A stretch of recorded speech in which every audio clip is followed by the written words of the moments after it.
Good morning children's. बेटा, आज हम फादर डेमियन के बारे में पढ़ेंगे, जिन्होंने अपना पूरा जीवन समाज की सेवा में ही लगा दिया।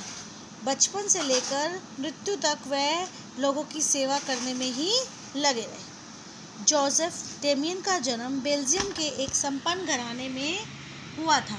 उन्हें कठिन जीवन जीना पसंद था। अपने उद्देश्यों को पूरा करने के लिए वे 19 वर्ष की आयु में ही घर बार छोड़कर पादरी बन गए थे। एक दिन उन्हें सपने में एक आवाज़ सुनाई दी, जो कि मोलोकाई द्वीप पर रहने वाले असहाय लोगों के लिए मदद मांग रही थी।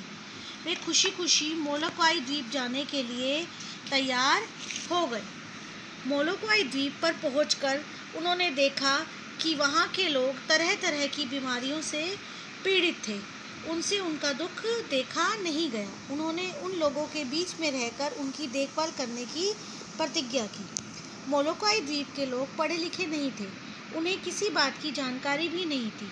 जोसेफ डेमियन ने उन्हें घर बनाना, खेती करना और सिंचाई के लिए नहरें बनाना सिखाया। उन्होंने लोगों को आपस में मिलजुल कर रहना और ईश्वर पर विश्वास करना भी सिखाया। उस द्वीप के कुछ लोग कुष्ठ रोग से पीड़ित थे। डेमियन जी जान से कुष्ठ रोगियों की सेवा में जुट गए। उनके मन में न तो किसी के प्रति घृणा थी और न ही कोई झिझक। उनके सेवा भाव को देखकर लोग उन्हें सच्चे मन से दुआ देते थे। वे प्यार से उन्हें फादर डेमियन के नाम से पुकारने लगे थे। लगातार 10 वर्षों तक फादर डेमियन इन रोगियों की सेवा करते रहे। कुष्ठ रोगियों की सेवा करते करते एक दिन दुर्भाग्य से वे खुद ही कुष्ठ रोग के शिकार हो गए। जब लोगों को फादर की इस बीमारी का पता चला तो वे बहुत दुखी हुए। उन्होंने फादर को लौट जाने के लिए कहा। सब चाहते थे कि फादर अपना इलाज करवाकर ठीक हो जाए, लेकिन फादर डेमियन ने ऐसी हालत में भी अपनी सेवा का व्रत नहीं तोड़ा। 4 साल तक वे इस बीमारी से पीड़ित रहे।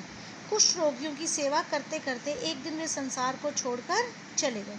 उन्होंने लोगों को हिम्मत और धीरज के साथ कठिनाइयों का सामना करना सिखाया।